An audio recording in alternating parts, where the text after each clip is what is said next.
Ko es gribēju parādīt? Man te ir tā problēma ar šo kameru.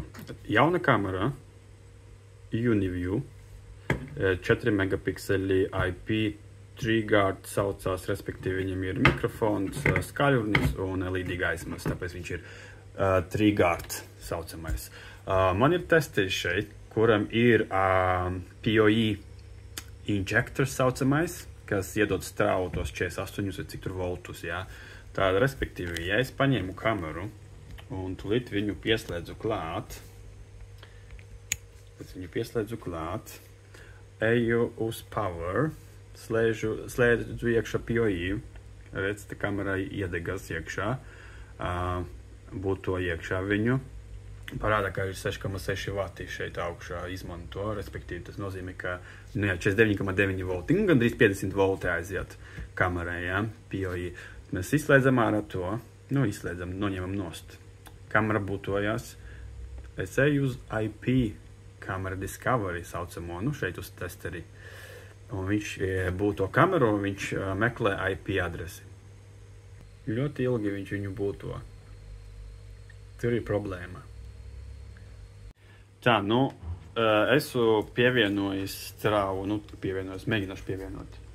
Tā, šeit 12 volti ir, pieslēdzu, kamera iebūtojās.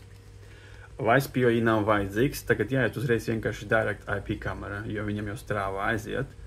Un tagad viņš viņu būtos, un cerams, kā arī atradīs. Bet tagad viņš bez PoE strādā. 12 volti šeit. Lūk, atrada IP adresi. Vēl iebūto, viņš tagad nomaina IP viņš tagad uz 29. It kā jābūt ok.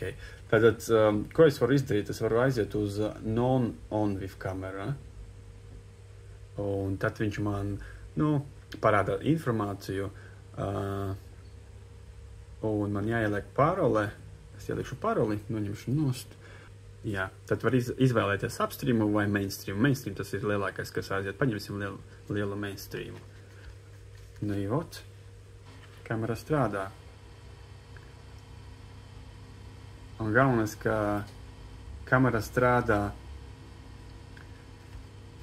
ar 12 voltiem, bet PoE nestrādā.